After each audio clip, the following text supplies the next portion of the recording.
I wonder if any of you have any recollection, first or second hand, of John Fante's reaction to the obliteration of the Bunker Hill that we now know really only through his work. I mean, he was, I assume, privy to that whole urban I just renewal. remember there was it was a radio interview, probably in the 70s, and they were asking him about that, and he had been back to downtown Los Angeles, and he just said, I don't recognize it. He'd lost his connection with it. Was that your personal? And I'd like to add that when we were children, our father took us to downtown LA to ride on the red car. Oh. Because he said, you need to ride the red car because it's going to be, they were ripping it out. So he wanted to make sure we had that experience. Angel's Flight too, didn't you say? He took me to Angel's Flight, yeah. True. And I didn't, I was so young I didn't even know of Ask the Dust. No, neither of us did. We didn't.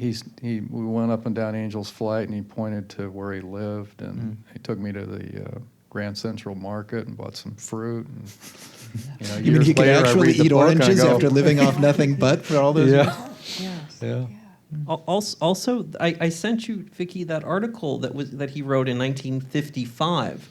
You'd already moved to Malibu, but in 1955, the Bunker Hill redevelopment plan had been published, and the CRA had started to begin to, through eminent domain, seize all 137 acres of Bunker Hill. And he wrote this really wonderful piece about the Bunker Hill he knew and the Bunker Hill that would be lost. So that's right. Early. I mean, 55 was pretty early to be hep to this, I think. So I think he was always. When did they actually rip out Bunker Hill? Do you remember? In 1959, they got the last clearances. The state Supreme Court gave them the okay, and they started ripping it out in 59.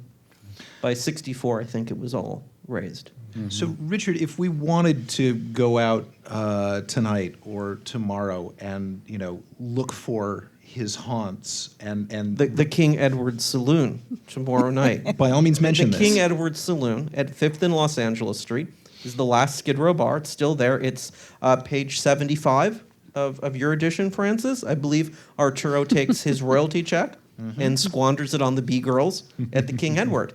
And so we're all going to go down there tomorrow night. And everybody's invited? Everyone's invited.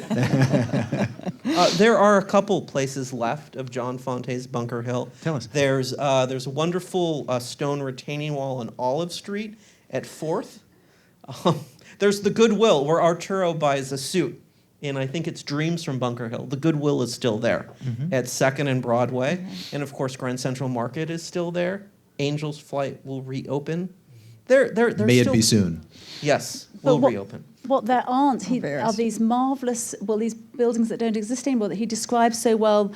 They're set on the hill in reverse. Yeah. So you enter at the 10th floor is in the basement. Yeah. I love that. And idea. is that historic? I mean, you can Yeah, vouch that's for for real. Oh, good Lord. Well, now, it's altogether too tempting and delicious to sort of fetishize, the man's life and haunts at the expense of the prose. I want to turn to Stephen for a couple of minutes here just to talk about how you would characterize the prose. I mean, what are the tells and the giveaways that you can always spot in a page of Fante? What makes his prose his and no one else's? Yeah. The phrase I think that sums it up most simply is to say that it's deceptively simple. Fante's prose is as accessible as any American writing that I know of. You don't have to have a PhD to read it, much less to enjoy it. It's there, and it comes across as directly as any American prose that I know. But try to parse his sentences, try to take them apart, and it becomes clear very quickly that there's a poetic vision at work that disregards sort of conventional rules of grammar and syntax in order to penetrate the surface of the narrative and evoke the interior states of his protagonist, Arturo Bandini. He learned this by studying very, very, very rigorously the works of all things, a Norwegian 19th century novelist, Knut Hamsun. who won the Nobel Prize for Literature in 1920. There's a marvelous series of letters from his agent in 1936, Elizabeth Noel, writing to him from New York. This is Fante's agent. Yeah. Fante's agent, urging him to read and to study Hampson's masterpiece, Hunger. Hunger was published in 1880-something, and it traces a young man in Christianstad, which is now Oslo, who wants only to write a great novel, who is starving to death because he doesn't have work, and who's obsessively following a beautiful woman through the city.